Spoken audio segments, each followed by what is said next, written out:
ghairi kalbin wa khinzirin. Jadi hewan tapi selain anjing dan babi itu, karena Pak, dari anjing dan babi itu semuanya kulluhum najsun, semuanya dihukumi najis, baik badannya maupun termasuk air mani, air spermanya itu dihukumi najis. Itu hewan yang tidak bisa dimakfu. Kalau hewan-hewan yang lain masih bisa dimakfu.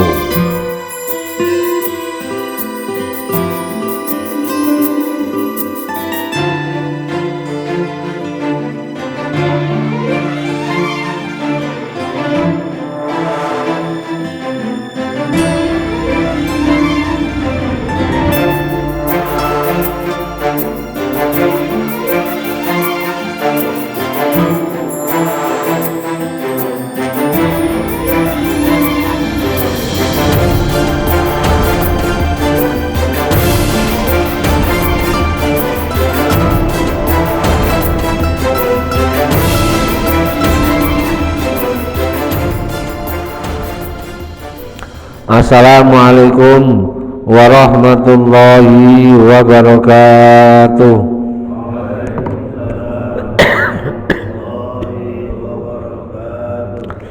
Bismillahirrahmanirrahim.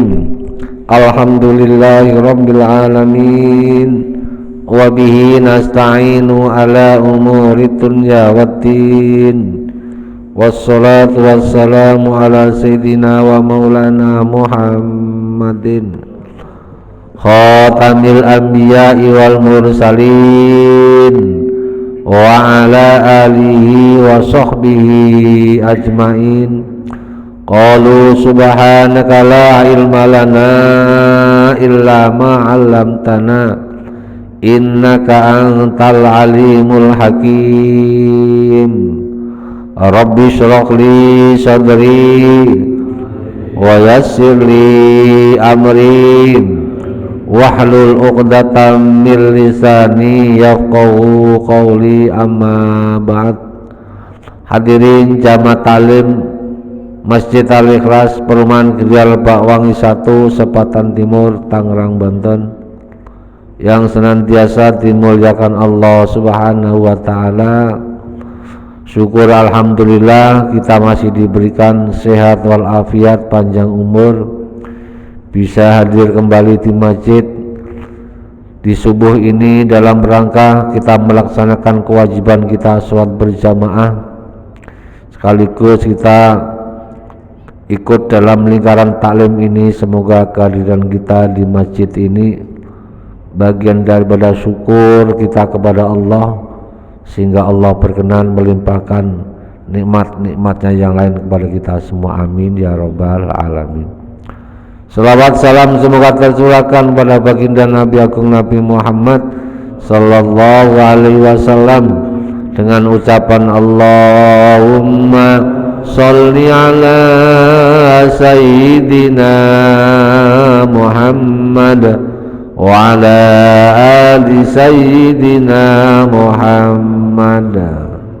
Semoga kita termasuk umatnya kelak yang akan mendapatkan syafaatnya. Amin ya rabbal alamin. Hadirin jamaah taklim sekalian, mari kita lanjut kajian di pagi ini dengan pembahasan ilmu fikih, yaitu kita mengkaji kitab Fathul Qorib, masih bab hal-hal yang menerangkan najis, bagian yang kedua. Ya, masih Pak Jom.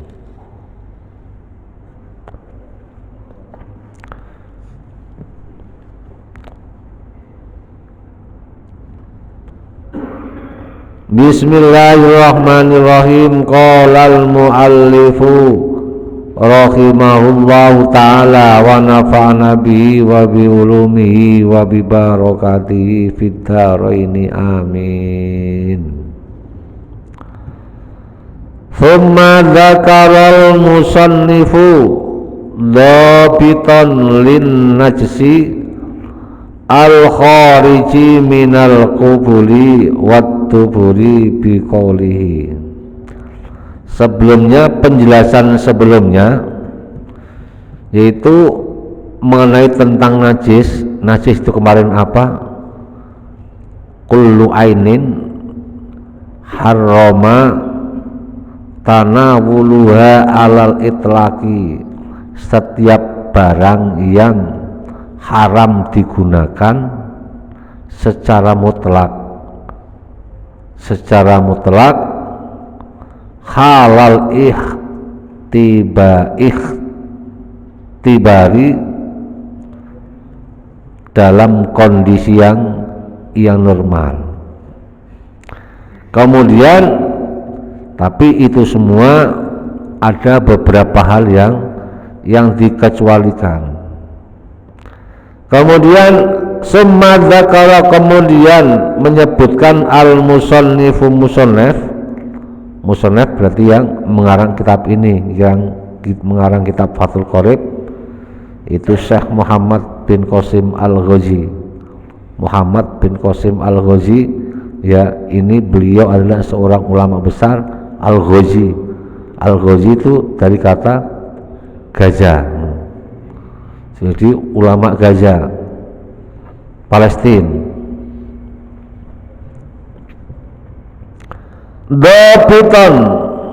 Dhabiton menentukan lin najsi untuk najis al khariji yang keluar minal kubuli, baik dari kubul jalan depan itu air yang mengalir ke got kemana gitu ya. Wat duburi, dan yang keluar dari dubur jalan belakang yaitu kotoran yang nanti jalurnya ke septic tank. Nah, itu ya. Biqaulihi, jadi musannaf pengarang kitab ini akan memberikan ketentuan barang yang najis yang keluar dari jalan depan maupun jalan belakang. Wa kullu ma'in, setiap barang yang cair, kharaja yang keluar minas sabilaini, dari kedua jalan, najsun, hukumnya najis. Jadi semua barang yang cair yang keluar dari kedua jalan depan maupun jalan belakang, semuanya hukumnya najis. Itu secara mutlak, itu ada yang dikecualikan. Jadi setiap barang yang keluar dari jalan depan maupun jalan belakang, baik itu bil khariji al mu'tadi, baik itu yang keluar secara umum biasanya kalau dari depan yang keluarnya kencing itu berupa air, baik itu berwarna putih maupun berwarna kuning,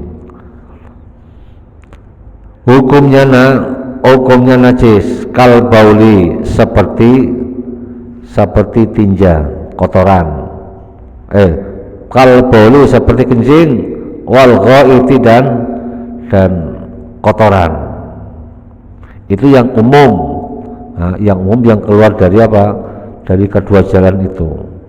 Wabin nadiri, maupun keluarnya yang langka, tidak biasanya, seperti kadami wal qohi.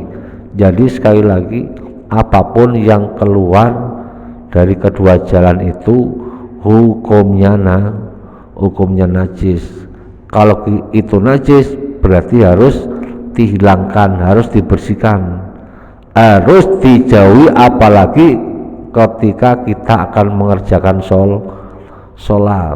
Karena termasuk definisi najis itu, di samping sesuatu yang haram digunakan secara mutlak, sesuatu yang menghalangi yamna'u sihatas sholah, menghalangi sahnya sholat. Jadi ketika kita sholat harus barang yang najis itu harus dijauhkan dari diri kita, jauhkan dari pakaian, jangan sampai terkena, jauhkan dari tempat, jangan sampai tempat kita kena najis, jauhkan dari badan kita, jangan sampai badan kita kena najis ketika kita lagi sholat. Lain halnya kalau kita dalam kondisi tidak sholat. Wala yajibu ijtinabun najisi fi ghairi sholati. Tidak harus kita menjauhkan diri dari najis ketika di luar sholat, tidak harus.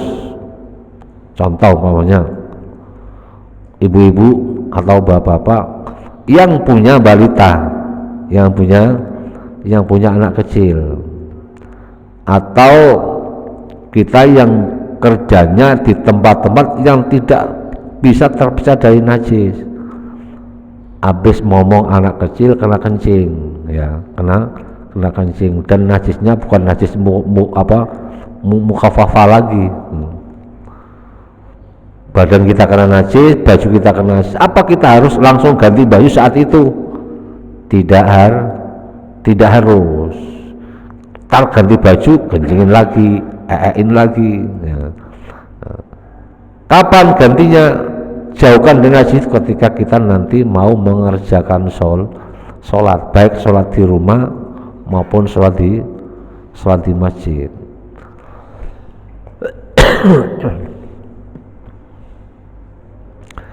Itu dihukum najis illal mania, kecuali air mani, air sperma, min adamiyin au hayawanin, baik itu air sperma yang keluar dari manusia maupun hewan. Nah, biarpun itu menjijikan, air mani, air sperma ini kan menjijikkan. Dikasih kita suruh ngambil gratis, mau enggak mau, punya orang lain itu dikasih kita gratis, udah gratis nih Pak, enggak ada yang mau. Itu memang menjijikkan, tapi tidak semua yang menjijikkan itu najis, kecuali air mani itu tidak najis. Termasuk hal-hal yang menjijikkan kemarin yang tidak najis, ya termasuk apa? Dahak, ludah, ingus, atau suatu yang keluar dari mulut, dari hidung, itu dilihat. Kalau keluarnya itu dari apa? Aso itu minal mu'tati najsun. Kalau itu cairan yang keluar dari mulut, dari hidung, apabila itu aso itu minal mu'tati, yang naik dari lambung perut ke atas kemudian keluar, itu najis. Tapi kalau keluarnya dari an-nazilu minar roksi, bahkan ilal halki, tenggorokan, bahkan minas sodri, dari dada, itu tidak dihukumi najis.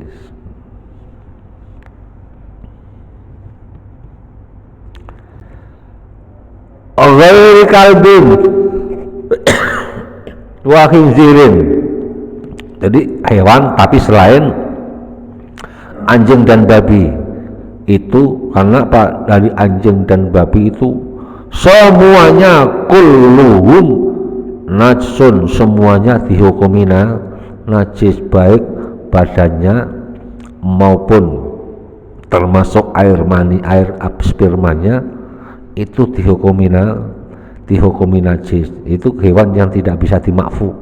Kalau hewan-hewan yang lain masih bisa dimakfu, seperti kemarin yang ditanyakan Pak Eko, gading, kemudian tanduk, gigi, itu masih dihukumin suci dari hewan-hewan yang halal dimakan. Tapi kalau dari hewan yang tidak halal dimakan, anggota tubuh yang terpisah dari hewan tersebut hukumnya seperti bangkainya, alias najis. Jadi sekali lagi, bagian tubuh apapun yang terpisah dari hewan yang tidak halal dimakan hukmu kamaitati, hukumnya seperti bangkainya. Masuk ya? Masuk gak? Nah, contoh umpamanya seperti apa? Kucing. Kucing ini halal apa enggak? Tidak halal. Kemudian bagian tubuhnya lepas dari hewan tersebut, buntutnya lepas. Nah, itu berarti apa? Hukumnya seperti bangkainya alias najis, termasuk bulunya. Bulu kucing, ya, itu keterangan dalam kitab Zubat. Bulu kucing yang sudah terpisah dari kucingnya itu hukumnya seperti bangkainya. Makanya kalau ada kucing yang masuk ke masjid, ya, kalau bisa kita usahakan jauhkan dari masjid, takut mengganggu orang sholat. Ya, kita lagi sholat, bulu kucing kan mudah terlepas, mudah terlepas. Tapi itu kalau tidak bisa dihindari, ya kembali lagi Allah mentolerir. Kalau bisa dihindari, jauhkan, karena itu hukumnya. Makanya hati-hati untuk saudara-saudara kita yang memelihara kucing, kalau kita bisa menjaga kebersihannya, termasuk bulu-bulunya. Nah, apabila itu kita sholat, baju kita tiap hari megang kucing, nempel di baju, kalau sholat gimana? Harus kita ganti. Kalau bisa menjaga itu semua, nggak jadi masalah. Kalau tidak bisa menjaga, nah nanti lantaran orang itu disiksa kelak di hadapan Allah Subhanahu wa ta'ala. Orang-orang yang tidak bisa menjaga dirinya dari najis ketika dalam melaksanakan sholat, termasuk najisnya yang kita gambarkan seperti itu. Jadi semua jenis hewan air spermanya suci selain anjing dan babi. Wa ma tawallada minhuma, atau sesuatu yang lahir dari keduanya, au min ahadihima. Umpamanya ada hewan yang kawin dengan anjing dan babi, kemudian kawinnya dengan babi, kemudian keluarnya dari babi itu kambing. Walaupun seperti itu, wa ma tawallada minhuma aw min ahadihima ma'a hayawanin tahirin, hukumnya tetap najis. Apalagi terhadap untuk warga kita, ya, karena kita ini tidak semuanya orang muslim, ada yang non muslim. Kadang mereka tetangga kita di gang kita ada miara anjing. Nah, ini yang repot ya. Kalau ditegur nanti nggak enak, nggak ditegur mengganggu, karena itu berkaitan dengan, apalagi anjing dan babi ini adalah najis yang berat, ya, istilahnya Pak, sama-sama kita harapkan saling menghargai, saling menghormati. Kalau mereka miara itu, yaudah biar dikurung di rumah, jangan sampai ditaruh di luar, berkeliaran di luar, berak di luar, nanti nya gimana. Kalau musim banjir nggak jadi masalah, langsung bersih otomatis Pak ya, otomatis bersih, karena kena air banjir itu, kena hujan, kena air banjir di luar, itu langsung, biarpun itu najis besar, hukumnya langsung bersih.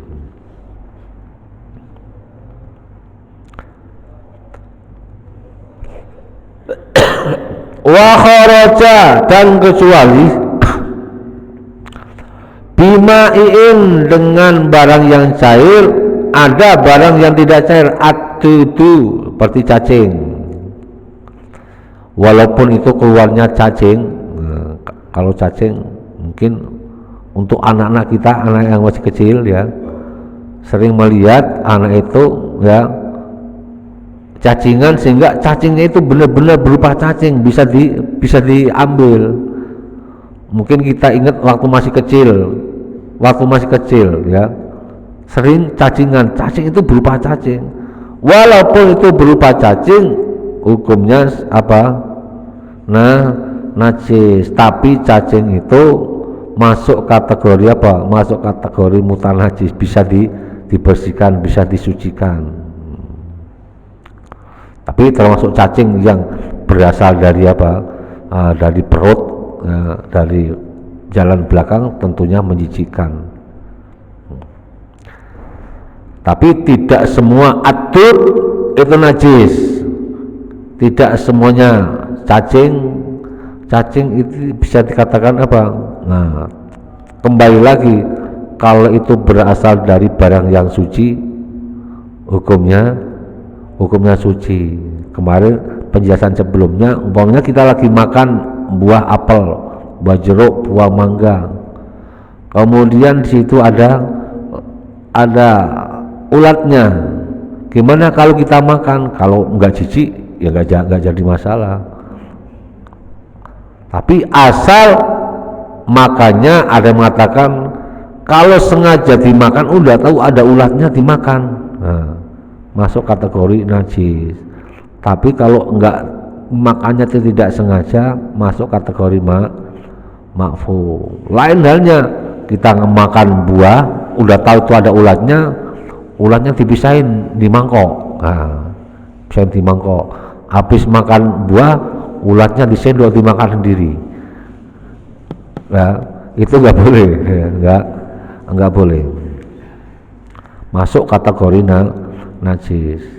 Termasuk sekarang yang sering kita jumpai, untuk daerah Jawa, yang daerah khusus, termasuk daerah Gunung Kidul ini Pak ya. Bahkan ulat itu sudah dibudidayakan semacam entong atau apa Pak, pokoknya yang sebangsa itulah ya, itu ulat kayu jati ya, ulat kayu jati, atau yang sekarang sering di ulat ada yang mengatakan ulat Jerman katanya ya, ulat Jerman yang bentuknya merah, itu sekarang dibudidayakan. Nah, kembali lagi itu masih ikhtilaf. Manakala itu ulat itu ya, kembali lagi menjijikan, tergantung orangnya Pak ya. Kalau sudah terbiasa, seperti orang sudah terbiasa, apalagi melihat tiap hari, megang, makan juga tidak jijik. Tahu banyak seperti orang makan durian. Ada orang yang melihat durian itu jijik, muntah. Nah, muntah. Kembali lagi kepada orangnya. Makanya terjadi ikhtilaful ulama, perselisihan. Tapi menurut jumhur ulama, semua jenis hasarat, serangga yang hidup di darat, itu semuanya masuk kategori hal yang diharamkan, termasuk ulat, apapun bentuknya, jenis ulat itu ya. Ada yang mengatakan apa? Jumhur ulama hukumnya haram, berarti nggak boleh dimakan. Kalau dijual gimana? Kembali lagi, kalau dijual, kalau bukan untuk dimakan, mungkin untuk umpan burung ya, untuk umpan ayam, untuk bahan apa, nggak jadi masalah. Karena apa? Barang semua yang dihukum haram, ada kalanya haram atau najis hanya untuk dimakan, tidak haram untuk yang lain. Tahu banyak seperti apa? Kita miara lele, tapi makannya bukan makan apa? Barang yang bersih dan suci, makanya apa? Kotoran. Kadang di bawah itu piaran ikan lele, di atasnya kakus itu ya, kakus. Walaupun bentuknya seperti itu, tapi yang kita makan bukan kotorannya itu, ikan lelenya dan ikan gabusnya dan lain sebagainya. Kembali lagi itu masih ikhtilaf, ada yang mengatakan boleh, ada yang mengatakan tidak boleh. Kalau kita ragu, ya udah tinggalkan. Tak ma yari buka ila ma la yari buka, tinggalkan satu yang kamu itu menjadi ragu sampai kamu tidak ragu, sampai kamu menjadi mantap. Wa kharaja bima'in wa kharaja, dan kecuali keluar dari najis bima'in dengan barang yang cair, ad-dudu ulat. Nah, kalau ulat itu tidak dihukumi najis. Apalagi kemarin yang bahasan yang batalkan wudu, ulat yang kecil seperti apa, kermi ya, yang kering. Tadi kemarin kan ma kharaja minas sabila, ini termasuk apa, hal yang batalkan wudu, suatu yang keluar dari jalan belakang berarti wudunya batal. Gimana kalau yang keluar itu hanya ulat-ulat kecil yang kering seperti kermi, apa itu membatalkan wudu? Apakah itu membatalkan wudu dan harus dicuci? Nah, kemarin bahasanya sudah disebutkan. Wa kullu mutasallibin, dan setiap benda padat, la tukhiluhu al-mu'iddatu, yang tidak bisa diproses oleh lambung. Barang yang padat ketika kita masuk di perut nggak bisa diproses, nggak bisa dicerna oleh lambung. Kemudian ketika perutnya kotor, keluar barangnya masih utuh, seperti apa, kayak bijian, biji jeruk, biji kelengkeng, atau biji apa lagi, biji asem umpamanya. Itu kalau kita makan tidak bisa dicerna oleh lambung. Gimana itu kalau keluar dari situ? Itu hukumnya apa? Falaisa binajin, maka hukumnya tidak najis. Bal huwa mutanajjisun, tapi itu hukumnya barang yang terkena najis. Yadhuru, bisa suci, bil ghusli, dengan cara dicuci. Ya, umpamanya ya Pak J ini perutnya sakit, kemudian ke belakang rumah membuang kotornya, tidak di kloset, tidak di toilet, di belakang rumah. Yang keluar bukan kotoran, yang keluar apa itu, emas umpamanya.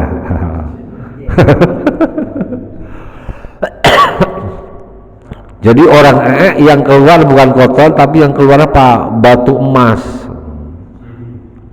ini kan. Hukumnya tidak najis, tapi mutanajis, diambil, dicuci, jual ke pasar, halal. Jadi kembali lagi, barang yang keras yang tidak bisa diproses oleh lambung, kemudian kita keluar, itu falaisa najisun, falaisa binajisin, bal huwa mutanajisun, tapi dia itu apa, barang yang suci terkena najis, bisa disucikan yadhuru bil ghusli, bisa disucikan kembali dengan cara dicuci. Masuk Pak ya? Ada pertanyaan sebelum kita lanjut? Ya.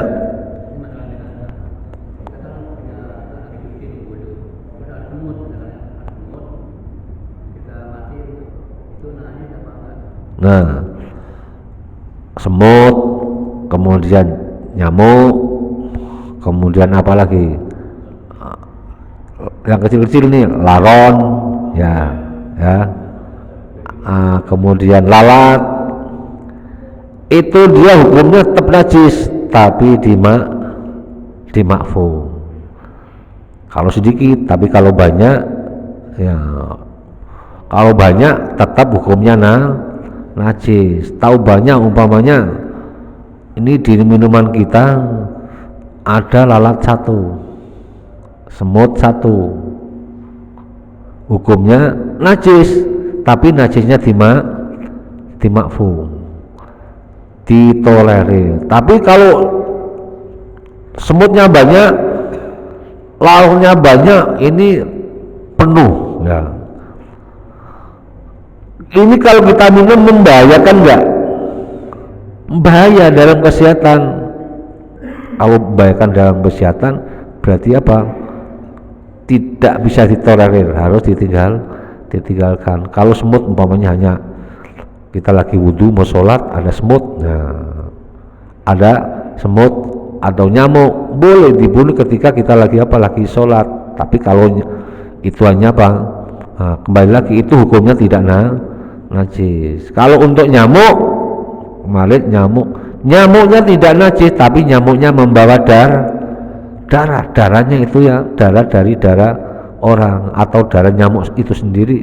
Nyamuk nggak punya darah, dia punya darah karena apa? Menghisap darahnya orang. Darahnya itulah yang hukumnya najis. Kalau nyamuknya, semutnya hukumnya najis, tapi dimakfu, ditolerir, enggak, alias enggak jadi masalah. Itu Pak ya. Ada lagi pertanyaannya? Ya.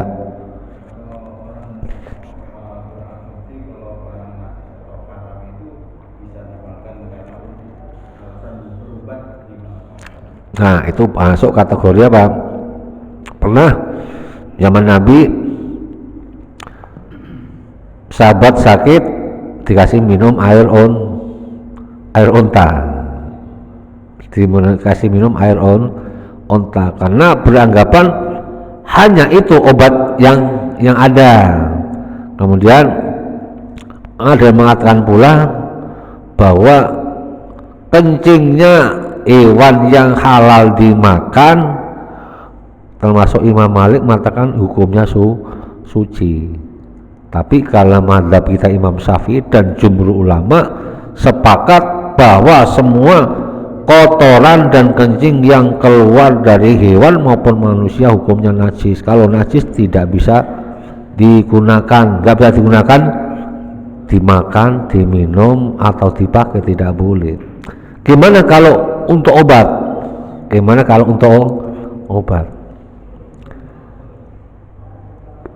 Kalau digunakan untuk obat, cari obat yang lain. Kalau obat yang lain nggak ada, hanya satu-satunya itu obat yang menurut dokter, menurut medis, hanya itu yang bisa menyembuhkan, masuk kategori apa? Darurat, boleh.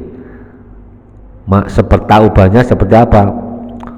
Kalau saya nggak makan barang yang haram ini, berarti saya nggak punya tenaga untuk meneruskan perjalanan. Jadinya apa?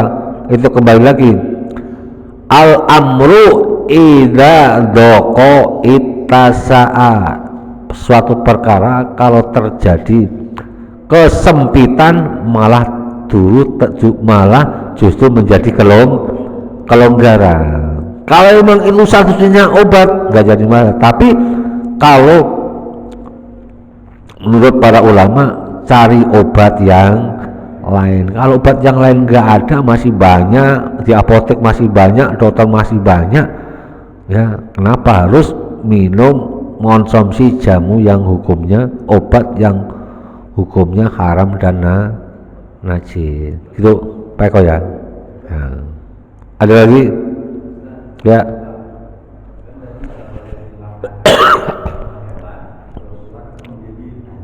Ya. Nah,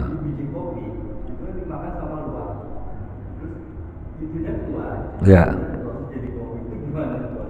Nah itu kan kopi itu kan barang keras. Kecuali kan udah jadi bubuk, nggak jadi masalah Pak, nggak jadi masalah.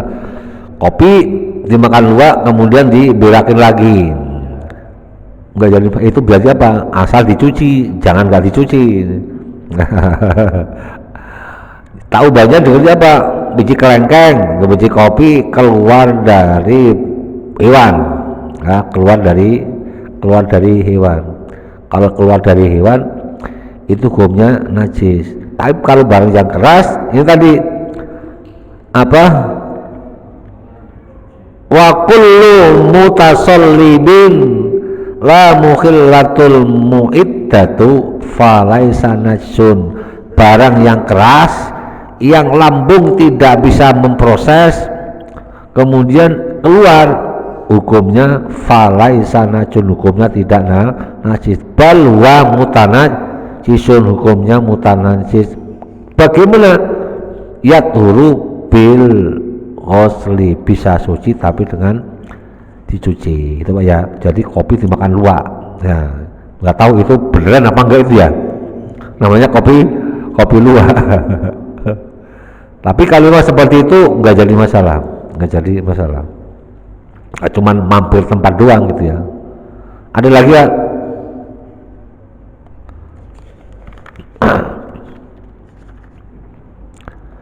Wa fi ba'dun nusakhi, dan dalam sebagian redaksi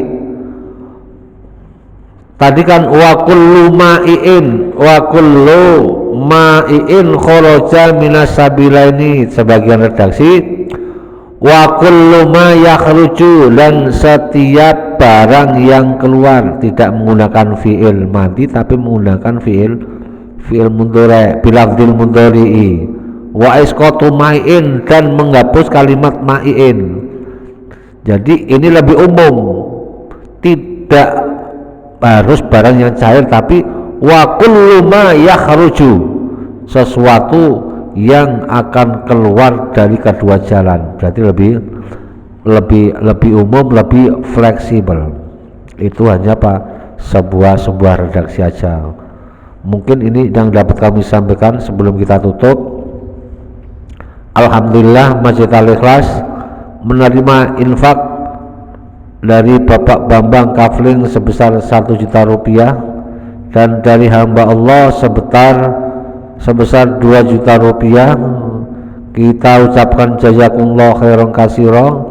Semoga Bapak Bambang dan hamba Allah senantiasa diganti oleh Allah dengan rezeki yang berkah dan berlipat ganda, amin. Bisirril Fatihah. A'udzu billahi minasyaitonir rajim. Bismillahirrahmanirrahim. Alhamdulillahi rabbil alamin. Ar-Rahmanir Rahim. Maliki yaumiddin. Iyyaka na'budu wa iyyaka nasta'in. Ihdinas siratal mustaqim. Siratal ladzina an'amta 'alaihim ghairil maghdubi 'alaihim waladdallin. Amin.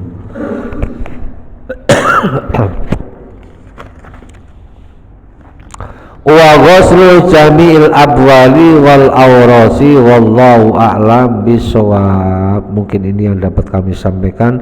Allahumma sholli wa sallim ala sayyidina Muhammad wa ala ali sayyidina Muhammad. Ya Fattahu ya Alim, iftah lana fathan qariba wa alimna ilman nafi'a. Allahumma alimna ma lam tan'a, alimna ma la alam tan'a, alimna ma yanfa'una. Innaka ta'lamu wa la na'lamu wa anta 'allamul ghuyub. Allahumma inna na'udzubika min ilmin la yanfa', wa min qalbin la yakhsha, wa min nafsin la tasba', wa min du'ain la tajab, wa min syarri dzalikal arba bi rahmatika ya arhamar rahimin.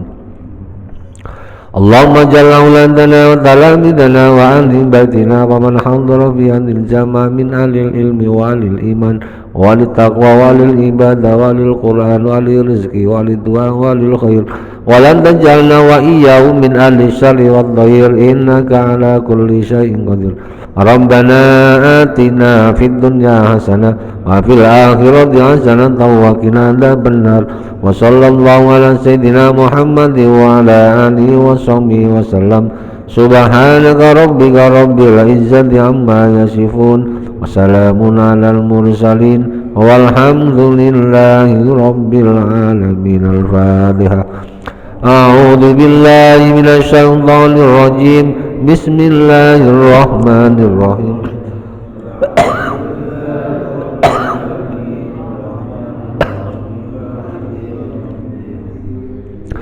Iyyaka na'budu wa iyyaka nasta'in. Ihdinas siratal mustaqim.